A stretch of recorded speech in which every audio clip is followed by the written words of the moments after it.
the critical care community. Because it's his work and we have permission to use it, but I can't put it in the book and sell it because I have to deal with like royalties and all this like that. So if he lets us use it during class, I just have to do it separate. This is his stuff, all right? So we're gonna talk about and review hopefully a lot of basics here, the first 5 to 10 minutes-ish, and then we'll get into a method for doing these things and then talk about how you see it on the test, okay? So blood gases, of course, we're gonna talk about pH, the arterial, PA, small letter A means arterial oxygen. We're talking about the CO2 pressure. We're talking about the bicarb. We're going to throw in the base excess and deficit, okay? Because those are being used now also with the metabolic number. The nice thing is they mean the exact same thing as the bicarb. The learning curve is like super shallow on this. It's really easy. You'll see it, so don't stress. So just reviewing the pH. The pH is a measurement of how much free hydrogen ions are circulating in your body. And the more of those you have, the lower the pH is. So I don't like arrows because if you mess these things up and start getting which ones are opposite versus the same, you get in trouble. So you're not going to see a lot of these. I'm going to show you how to look at these things without worrying about opposite versus same. pH 735 to 45. Your body wants to stay there. If it's not there, things don't work as well. Okay? And that's really all your body cares about. It really doesn't care about your O2, your CO2, your bicarb. It says, what's my pH? Because that's what it's geared towards. All right. When you're acidic, less than 735, these are some things that don't work too well in your body. You lose some cardiac output, your blood vessels don't respond the same, medicines aren't metabolized the same. Meds are designed to work in a certain pH range. And outside that range, their absorption and dynamics is altered some. Okay? So acidosis is not a good place to be for healthy functioning. Alkalosis above 745, this is more problems with nerve function and oxygenation. So actually getting things to the cell and having them work like they should. So you see both sides of the spectrum, there's problems. And your body's going to do everything within its power to stay at 735 or 45. Everything. Against your will. Has anybody ever read about how you're supposed to alkalize your diet to get toxins out of you? That ain't going to work. You can't force your body to stay above 7.45. It will resist you with every ounce of energy you have to get back into that normal range there.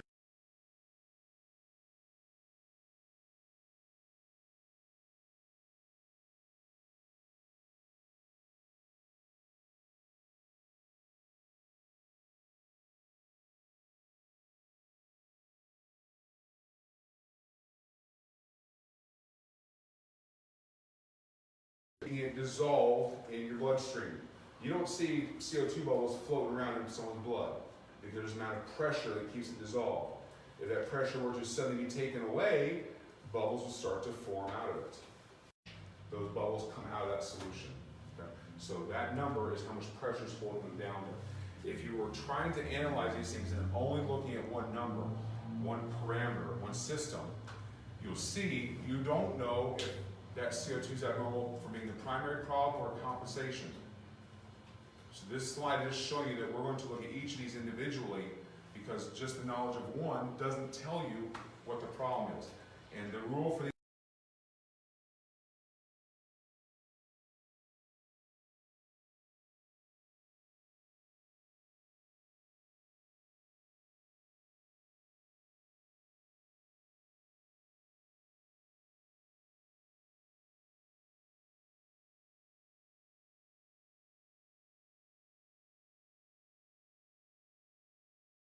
which one is actually treating their primary problem, though?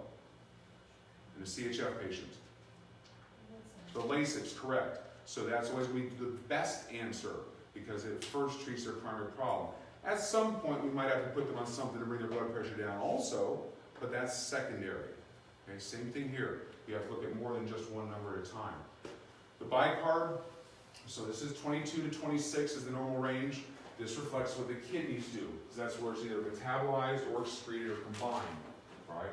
And if you throw that base excess or deficit on there, it goes the same direction. It goes from a low number to a high number, just like the bicarb goes from a low number 22 to 26. It's just that the base excess goes from a -2 to a +2. All right, so that's one way it makes this easy. So if I give you a base excess number and I don't give you a bicarb, you can still analyze these things because it goes the same direction, from small to a big number. All right. This formula is one of the things that keeps us alive, is our buffer system. This chemical in the middle is carbonic acid, and it requires very little energy for it to combine or to disassociate to either side. So it's kind of like one of the beauties of life is it requires very little energy expenditure to do that. Some molecules require more energy to combine. This one happens almost automatically. So depending what your body needs, if your body needs more CO2 to bring the acid level up, then carbonic acid is going to be breaking down on the left side to make more CO2. If your body says, oh, I need more bicarb to bring up the alkaline component, then it's going to break down to the right-hand side to give you more free bicarb there. Okay? So it's going to flow back and forth either way. So we've got two systems. Okay?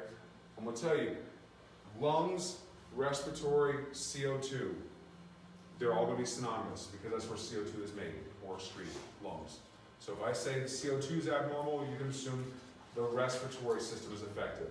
If I say the respiratory parameter, that means the CO2 is going to be abnormal. So we use those words interchangeably because CO2 is only from the lungs. All right? The lung, and both system has a plus and a minus, a pro and a con. The lungs, the pro to them is they can respond very quickly to change your pH. All you gotta do is change your breathing rate. Either slow it down or speed it up. In a matter of a minute, you can change your pH. So very quick. But you can't breathe at these abnormal rates for a long period of time, especially if you're having to hyperventilate. Eventually you're going to run into skeletal muscle fatigue. You can't breathe at a rate of 40 for 2 days. Okay? So the lung parameter, the CO2 response, the respiratory is rapid, kind of imprecise, hard to get the exact number you want, but it's only short term. The metabolic is completely opposite. So the kidneys are slower to respond, so it's not likely the kidneys are going to respond quick enough to save your life. They can be more sustained though in the response, and they can become really precise. So the two systems are completely opposites of each other. And most of our critically ill patients, the ones that are fixing to die in our first hour of care, because of how fast the lungs, it's going to be a respiratory problem, which makes sense. I mean, airway and breathing is like way above on your primary care list or your primary assessment list. Okay? This picture is just showing that same buffer system again as it goes back and forth between the kidneys and the lungs. What does my body need more of? More bicarb or more CO2. Okay. And one of the ways that this system of looking at these problems is going to work is having this, if your mind is totally blank and you're struggling, back up to this statement. Remember, and if you're starting like arrows and opposite, take that out. CO2 is an acid. And if you remember that, that's a good starting point as you start to think, do I have too much CO2 or not enough? If I have too much CO2, that means there's an acid effect on my pH. If I don't have enough CO2, I have the opposite. It's just a seesaw. If my CO2 level's down, CO2 is an acid, it exerts more of an alkaline push then. Okay? That's the starting point to remember and know which way you're going here. CO2 is an acid. Okay? So do you just give the bicarb depending on the pH, whether it's high or low? Because Give it as, you mean like administer it? yeah, like do a drip, like the bicarb, like a bicarb drip. No, and you'll see, not necessarily, because the bicarb may not be, you may not be treating the problem. You may be helping their compensation. And the answers on this Yeah, question. like depending on what the pH level, you can give it whether it's alkaline or like more No. acidic. I want you to hold that thought because what we have to do, and I want you to see this method first, and I think it'll answer your question. Because no, the decision to give bicarb is not based on the pH. The decision to give bicarb as your primary intervention is what is the underlying disorder. Because you could give bicarb as a second line step to help their compensation, but the first drug you have to pick has to be treating the problem itself. I guess what's confusing me is the bicarb is a polyatomic ion, so it's acidic, so it's like, I guess it depends what the body needs, like how it breaks down. But bicarb exerts an alkaline effect on the body though. So basically you're giving more bicarb than the body has. Your intention is to get the pH up into the normal range there, to get out of the acidosis. Okay? But we have to make sure we're treating the acidosis and not just supporting, and you'll see as it comes together. And that's how you do this on exam. One system will be the problem, and that's where your answer will come from. You treat that problem. What you need to avoid doing is treating the compensation. And you'll see how that works in a few minutes. So hold that thought. If it doesn't answer it, come back to it. We'll see if it does. The four main disorders, and this is just step one. It's just naming the disorder. The four main ones. Respiratory acidosis. It's acid because it's less than 7.35. And there's a respiratory problem because the CO2 is the abnormal component. And CO2 reflects the lungs. All right? So in this case, the CO2 is too high. CO2 is an acid. You have a surplus of acid that's driving you to acidosis. So this is a respiratory problem, okay? And this can be anything that makes you hypo. This is a universal answer. Anything that impairs your ventilation, whether it be as sudden as an airway obstruction, you stop breathing, or it be slower a couple days, like a bad pneumonia, and half your lungs fill up with pus. Something is impairing your ventilation. So the fix for respiratory acidosis is to treat the ventilation problem. Fix that. Okay? Could be that benzo overdose where you slow the breathing down to like 6 a minute. Okay? Anything that makes you hypoventilate, look for a breathing problem. Respiratory alkalosis, opposite. Alkalosis defined by the pH above 745. And it's a respiratory problem because the CO2 is abnormal, but this time it's abnormal below 35. CO2 is an acid, so you've lost your acid. That exerts a net alkaline effect and drives that pH up. So this is respiratory alkalosis. The universal answer here, anything that makes you hyperventilate, so just the opposite. Stress, pain, fear, anxiety, things like that. So we treat respiratory alkalosis by slowing the breathing down, letting the acid build back up. Metabolic acidosis, acidosis because it's less than 735. In this case, it's a metabolic problem because the bicarb is the abnormal number and the bicarb is too low. Bicarb is a base. Put it on the seesaw, take away your base. Which side is the teeter-totter going to push? Towards more of an acid effect. So that lack of the base is pushing the pH to acid. Okay? Now, a lot of these have the word acid in them, which makes it kind of easy. Diabetic ketoacidosis, the salicylate, which was acetylsalicylic acid, your lactic acidosis, your sepsis patients. Okay?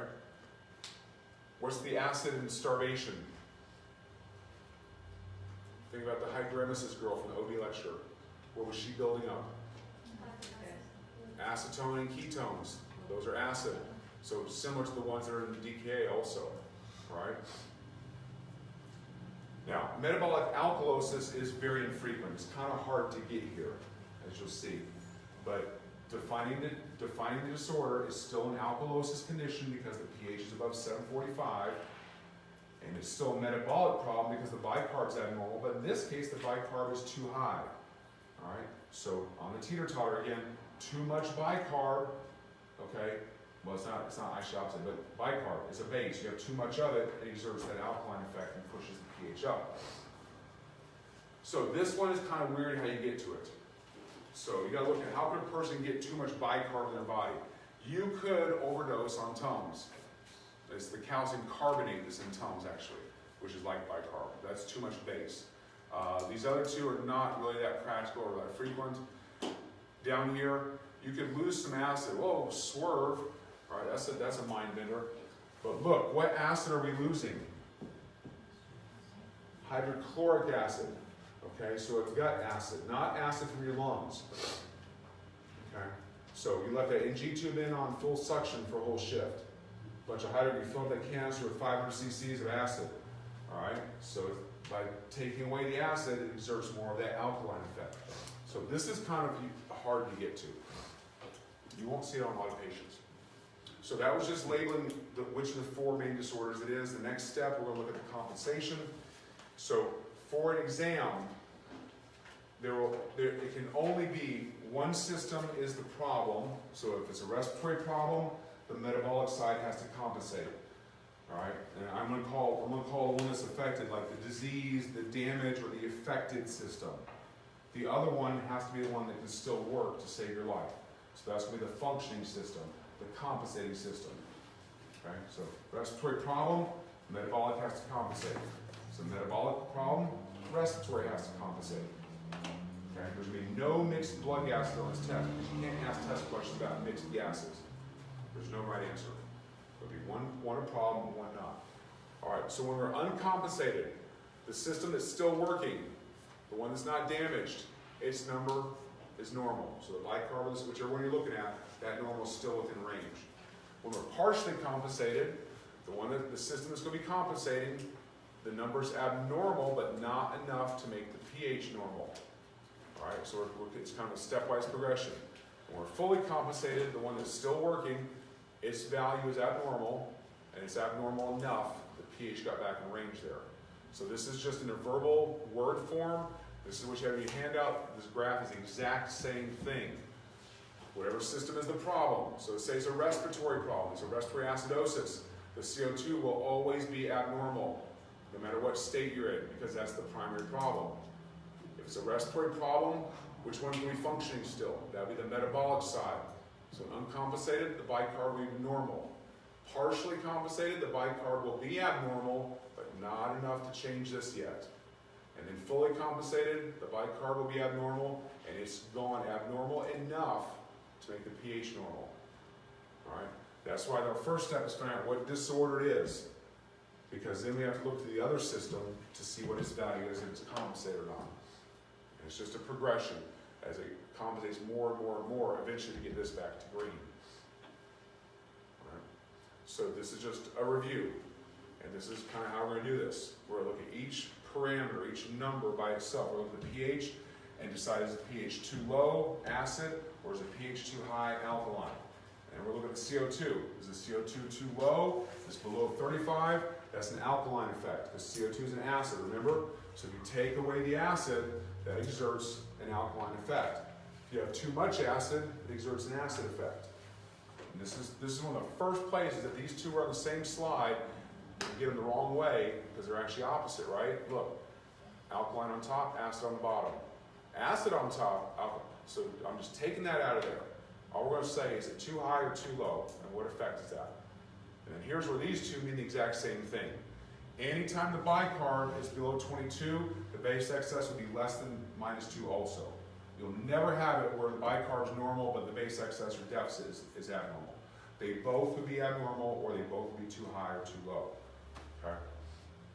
As far as how they correlate, like what's a bicarb of 30 correlate, I don't know, but I know 30 is too high. That means the base excess will be above +2. So you can still label it alkaline if it's too high and acid if it's too low. These are the steps we're going to go through. I'm not going to read this to you because we're going to do these as a group. This is for at home. So if you want to practice on the ones on the purple page on your own, those are for at home. You will go and do these same questions and steps for each one. So we'll just do it together for the first 6 of them. All right. So on the last page of the stapled handout are the 6 practice blanks. So you go to that back page. And the first 2 are filled in. So what you do is as soon as you look at that pH of 7.30, right next to it in the blank, you give it a label of either acid or alkaline for pH of 7.30. And what are you going to put there? Acid, good. You look at the next number, CO2 of 50, and you need to name that one also. All right, acid, good, because CO2 is an acid, and this is above 45, so you have too much acid, it's exerting an acid effect, so it gets an acid name next to it. And then a bicarb of 24 is within normal range, 22 to 26. Okay? Now, some of these have another number like a pulse ox or not. It just gives you a little more information about the scenario, because most of these problems will be scenario driven, not just here's your numbers, what's the name. And I'll show you an example towards the end. So for an arterial oxygen 80, that's fine. Arterial, small letter A, 80 to 100 for oxygen is good. Okay? So the first question from that previous slide, name the disorder. You look at the pH first, when you see the pH,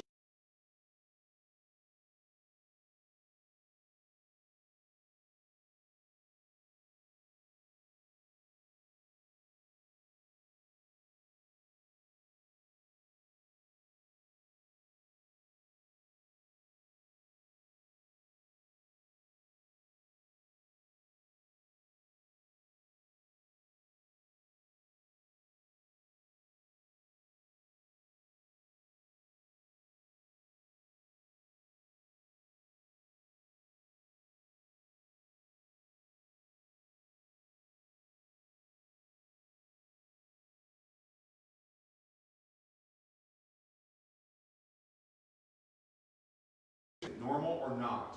We already know this, it's normal. So is it trying to compensate yet? No, it's not doing nothing. The kidneys don't know there's a problem yet. They need to go to work soon. All right? And we're going to ask the last question. You know, we already know the answer, but we want to build habits of doing the same steps every time. Has it corrected itself? How do you answer this one? You go back to the pH. Is the pH normal or abnormal? It's abnormal. So has it? No, it's not. So what's the full name for this disorder? What kind of compensation? Uncompensated. Uncompensated, good.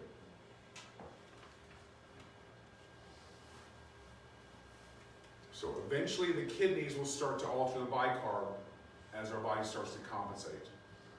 The body won't be working with the CO2 because that's what's wrong with you. This is how it's going to try and save you. The kidneys are going to start to change.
These causes was a DKA, though that's a metabolic acidosis. Which system is going to compensate? The respiratory. So if this patient was starting to compensate with their breathing, what would they be doing in their DKA to start to adjust this? So they would be making their CO2. They would want to change this label to alkaline to offset this. So what would their rate be? Would they be speeding up the rate or slowing it down? Speeding it up. They would be hyperventilating in DKA, trying to build up, trying to drop their CO2 more to get more of an alkaline effect. They would try and get their lungs alkaline to offset that. Okay? That's just critical thinking outside the box there, just showing you how that ties in. But as long as you got to this point, that's the success. Being able to identify these labels and get there. All right, the next four you go write in yourself. As soon as you write 7.47, go ahead and stay on it and give it a name as soon as you write it. And what name you want to put? 7.47 would be alkaline. Good. As soon as you write 30 for the CO2, name it. Acid or alkaline? It's going to be alkaline because it's below 35. CO2 is an acid, so you have less of that acid. That exerts more of an alkaline effect on the body. Bicarb of 18. Acid effect, good, because you've given up some of the bicarb. So that parameter by itself, that one's exerting an acid effect on the body. All right, and we're okay with 81 for oxygen. So let's name this one. The pH is alkaline, which system is also alkaline? The respiratory. So the underlying disorder here is a respiratory alkalosis. Okay, all I did was match the pH with the system with the same name. You're just matching names. I look at the name for the pH and I say which system is also named the same. In this case, the CO2, which is the respiratory, is named the same also. So that's the one that's having the major effect on the pH. That's the one that's damaged. That's the one that's insulting our body. So it's a respiratory alkalosis. Cause of that, anything that makes you hyperventilate, stress, pain, fear, anxiety, stimulants. Is it trying to correct or trying to compensate yet? Respiratory problem, so I have to look at the bicarb. And what do I ask? What's the question I ask? Is it normal or not? That's all you ask. It doesn't matter which way it's normal or not. It is not normal. So the answer here is yes, it's trying to correct itself. Has it corrected itself? No. pH is still out of range. So which one is this? This is a partial compensation. Okay? So it's a respiratory problem. The CO2 is responsible for this problem. I need to treat that. In the meantime, the body's going to start to do its own thing with the kidneys, as it's starting to do. The body's trying to respond to that. I need to go in there and slow their breathing down. I don't need to go in there and push bicarb on them. Okay? Because if I push bicarb on them, that's going to make this more of an alkaline effect and drive that pH even higher. Right? I need to treat the problem. As I fix this, those kidneys will come back in line. They won't have to be working to compensate. Does that make sense? That's how these exam questions will be. You have to identify the problem and pick an intervention. So this one might be find the brown paper bag and have it breathe into it. Treating that problem. You might see administer bicarb as an answer.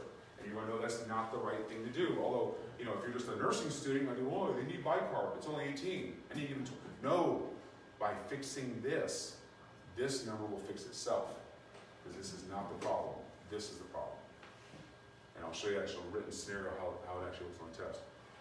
All right, so you're going to write 7.52 and go ahead and label that. What label? Alkaline, good. CO2 of 50.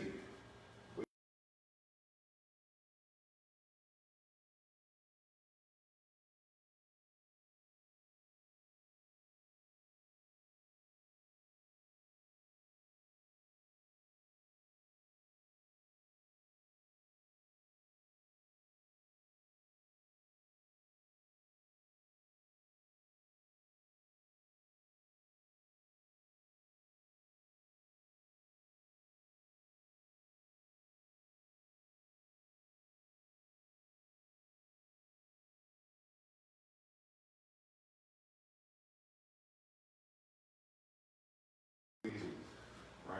Again, we've got OK option there. So, name this disorder. pH is alkaline. Which system is also alkaline? The metabolic side. So this is a metabolic alkalosis. That's our underlying disease. Cause of it. This is the weird one. This is the last one before we talked about. So what are some ways you could get this? Too much suctioning, too much Tums. So we don't see this that often. Is it trying to correct itself? Yes. So I identify it as a metabolic problem, so I go to the other system and say, is 50 normal or abnormal? It is abnormal, so it's doing something. And has it done enough? No, because we're still outside of range here. So full name for this one? Partially compensated metabolic alkalosis. Me as the clinician, I need to find one of these problems and treat this. My job is not to slow down not to speed up their breathing. This is the example of how Tums could kill you. So metabolic alkalosis, person overdosed on Tums. And you really have to take a lot of it for this to happen. All right? How is this person compensating for this metabolic alkalosis? All right. Are they breathing fast or slow as they're compensating? Slow. So if this alkaline component continues to go up, what's their breathing going to do even more of? Trying to slow down further and further and further to like 0 possibly. So in theory, you could overdose in Tums because your body's normal compensation would be to slow down the breathing to offset all the alkaline load. No. Will we hyperventilate them? No. I need to treat this. Now I don't know how you treat a Tums overdose.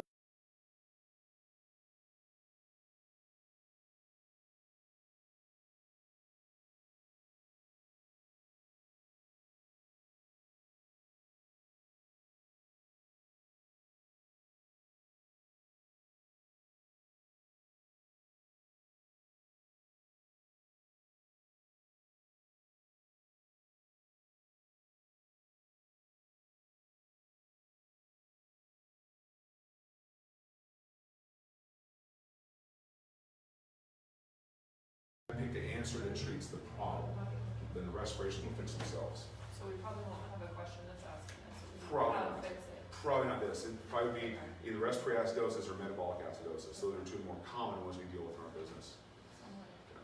But it's just an example, it's just critical thinking, and you see that's why we treat the problem. You always treat the problem first, unless they're critically dying.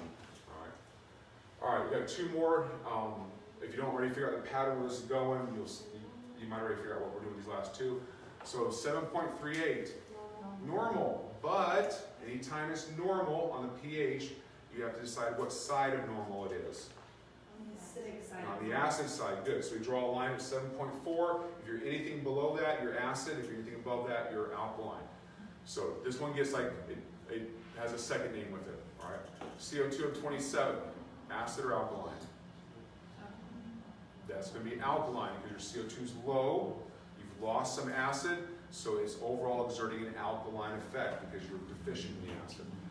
Bicarb of 17, that's acid, good. So bicarb's low, that exerts an acid effect. All right, so name of the disorder. Even though the pH is normal, by being on the acid side of normal, I can now match that with which system?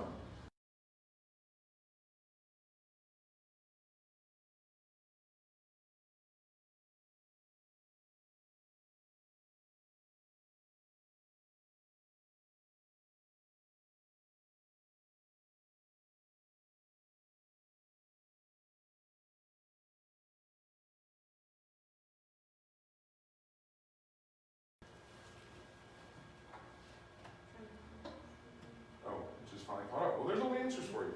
Anyways, no. Is it trying to correct itself? Yes. The metabolic number was the problem. This one's the compensation. Is it abnormal? Yes, it's abnormal, so it's trying to compensate. Has it compensated? Back to the pH? Yes. So now we know the full name for this is a what? Compensated metabolic acidosis. So our DK, our septic patient, they compensated by adjusting their, hey Kev, can you find me, you got 2 AAAs? Yes. They compensate.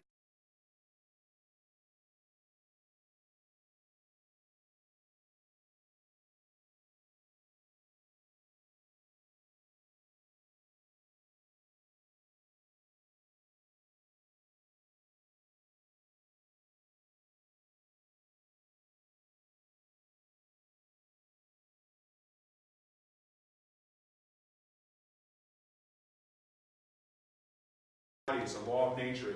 Once it hits 7.4, if it's compensating up or down, it will not cross that line. It's like a brick wall. Okay? So anytime the pH is normal, you can always put the second name on there of either acid or alkaline with scientific assuredness that it's correct. Because that allows you to know the second name, and then you can identify that it's an acid problem or alkaline. So this previous problem of 7.38, so that patient, 10 minutes before they got to us, they could have been 7.35, and they were compensating with their hyperventilating. They were compensating up. If we waited 10 more minutes, if it ever got to here, it would not cross to the other side. So what started as an acidosis problem will always be an acidosis problem. Okay, and that's how that second name works on there and why it's useful. Because if I did not take the time to put this label on here, I would not know which system is matching or the system is driving the pH where it came from.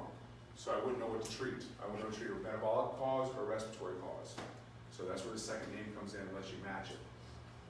The hospitals have different ranges than because I've seen not 3.5 to 4.5. It shouldn't be off that much. I mean, but it's still a few, so you just split it in half? Well, okay, so if you're doing this at your work site, you would use the ranges they give you there, okay? Because they should have a reference range. Yeah. Like, let's just say the CO2, they say the range is 32 to 42, I guess. You'd still say if it's under 32, it's alkaline, if it's above 42, it's acid. Yeah. As far as I know this exam, I've never seen other than these standard numbers. And I didn't really know reference ranges were that different, so. Yeah, I mean, it's not far off, Yeah. but it just. So I would use these numbers, because across the country, this is what I've seen almost exclusively, so. Yeah, if they give you something that's a non-standard range, they have to give that to you on the exam. because they can't assume that everybody uses that non-standard range. That won't be fair. So I'm trying to remember the last blood gas thing I saw today. Did they give the range? And they might have given the range, you know, what the reference range is. Yeah, they do. Yeah. I guess you would just split it in half as far as like. Oh yeah, as far as the pH? Yeah. Oh, absolutely, yeah. So whatever they do for pH range, line in the middle, it never crosses, because as soon as it crosses the other side, it starts to cause the opposite effect on the body. And remember, your brain wants things to be right there. All right, so last one here, same number again. So 7.37 is normal, but on the acid side of normal, right? Because it's below 7.4. CO2 of 58. That's a lot of CO2, right? That's a lot of acid, so that's going to be obviously an acid label, having an acid effect on the body. Base excess of plus 14. Wow. What was the normal range for this? Minus 2 to plus 2. So this is sky high. It means the same as if the bicarb was sky high. So if the bicarb is sky high, what label goes on that? Alkaline. Right? And then oxygen 80, okay. Good. So she said respiratory acidosis. So although pH is normal, it's the acid side of normal, and the number responsible for that is the CO2. So it's a respiratory acidosis matching those. That's your underlying disease there. That was anything that makes the patient do what? Hypo, not breathe, breathe slow, breathe ineffectively. Good. So is it trying to compensate? Yes, because the other number is abnormal. Really abnormal. So it's trying, and has it corrected? Yes. So obviously this is a compensated respiratory acidosis. So a patient with a breathing problem, whatever it is, they're not breathing very well, kidneys are going to work. Now, in actuality, your kidneys are probably never going to get that high by themselves. This is probably us giving some bicarb to cause that much of a change there. Okay? Now, when someone, what scenario can you think of where it's a breathing problem and you give bicarb to? A code, a near respiratory rest, something like that. Now, the bicarb would not have been a first-line intervention, though. What's your first line going to be? Securing the airway. But what's our guidelines for resuscitation? About 3 to 5 minutes into it, someone needs to think, ding, ding, ding, is it time for some bicarb? Because we've been resuscitating this guy, and if we're not doing it correctly, haven't fixed this, his pH still sucks. But we give the bicarb 3 to 5 minutes into it, look what we did. We put it back in normal range there, and now those meds are going to work a bit better, the cardiac output's a bit better, the vascular response is a bit better. We're still treating this though. So bicarb would not be the first thing to do for that, and this might be where I was thinking we're going to go with this. Yes, it helps the patient, but it's not the first thing you do. Okay, the first thing is still secure the airway. Okay? Because if you fix that, then the pH will adjust on its own. But in this case, we were not resuscitating very well. The pH before this was still bad. It was only the bicarb. Now the bicarb is giving him a second chance. He might respond to our efforts. Okay? All right. Yeah. So is this, I know it seems like lately people are trying to use PEEP to mess with the help of these numbers too. How would it, Go ahead. so how would increasing the PEEP?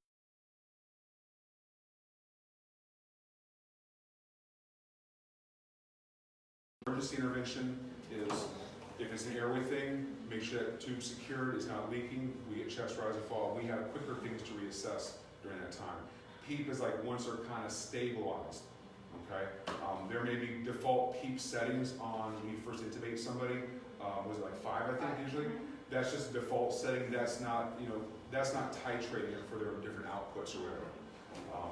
And you don't even know you're starting to know it because it changes. Some is 12, some is 40%, some is 35. So PEEP is not kind of got them back. We're having to adjust some things on them. So I wouldn't expect to see that. I haven't seen it the 6th time we've done it. This is how it's going to be on the test, okay? You're going to get a little scenario, all right? And you're going to think, okay, I just have to identify what it is. You're looking down here, wow, none of this looks like a diagnosis. You're asking for an intervention based on those numbers. So how do you pick an intervention? You have to do the middle step on your own and identify the disorder. So same thing we just did. During this test, you're going to get a piece of paper or a dry erase board, something you can write on. And you'll just go over there and you'll put pH of 7.3, and you're going to give it what name? Acid. You're going to see the CO2 of 25. You're going to give that the name of Alkaline is too low. You see a bicarb of 12, you're going to name that what? Acid. And then you're going to say, okay, what's my disorder here? The pH is acid, the bicarb is acid, that means metabolic. So this is a metabolic acidosis. You're going to hold that thought, metabolic acidosis. You're going to look at each of these interventions and say which one would be a treatment for a metabolic acidosis problem. Here's your first clue. It's a metabolic problem. Do you ever treat respiratory for a metabolic problem? No. So you can throw out letter A right there. A's wrong. That's a breathing intervention. D's a breathing intervention. You can throw it, so you're stuck between B and C. Is there any metabolic acidosis you can think of that goes with insulin? DKA. Possible answer. Hold that thought. Is there any metabolic problem that goes with clamping the EMG tube? That was the metabolic alkalosis. So you can throw that one out. So here you're left with this one. Whereas you may not know this is actually DKA. This is the only one that's a metabolic acidosis answer. Okay? Now, you can be even smarter and deal with, let's see. One of these is totally wrong anyways, of the A and D. Because if you want to be really smart and check your work. So if you increase the ventilator rate, would that make their CO2 go up or go down? CO2 go down. So would that make it more alkalotic? Yes. So that would be fighting this. That would even that would be a wrong answer because you're just driving the alkalosis even further. Am I saying that right? No, I'm not. No. So that could be a possible answer, but the reason it's wrong is because you're changing the breathing when you need to fix the DKA. All right. This is the one that would be wrong here. Telling the patient to slow their breathing. So no, that was increased. That was increased. Sorry. So increase the ventilator rate. What would their CO2 do if they increased it? Breathing faster, it goes. So, no, we were right. We were right. Getting tongue twisted here.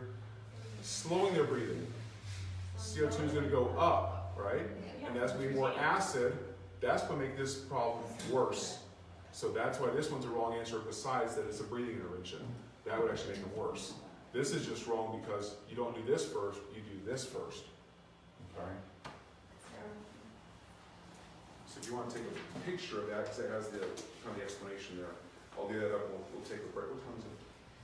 It is 11. We'll take a break. But that's how it's going to be on the test. You have to pick the answer. You have to identify the disorder. Okay. This whole thing, he has all these slides.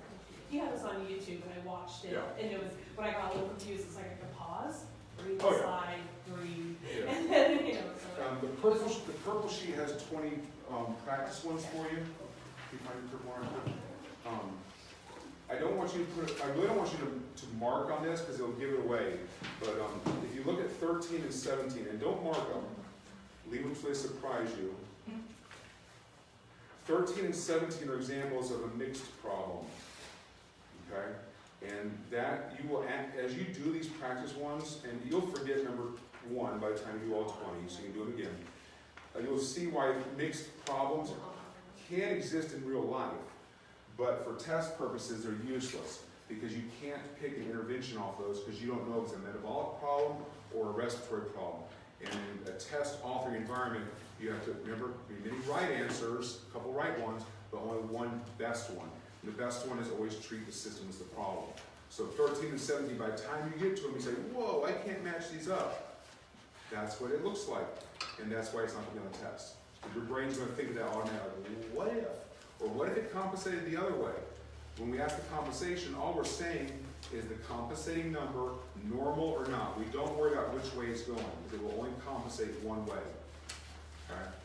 All right, so it actually makes it kind of easy doing these because it's like a perfect world scenario.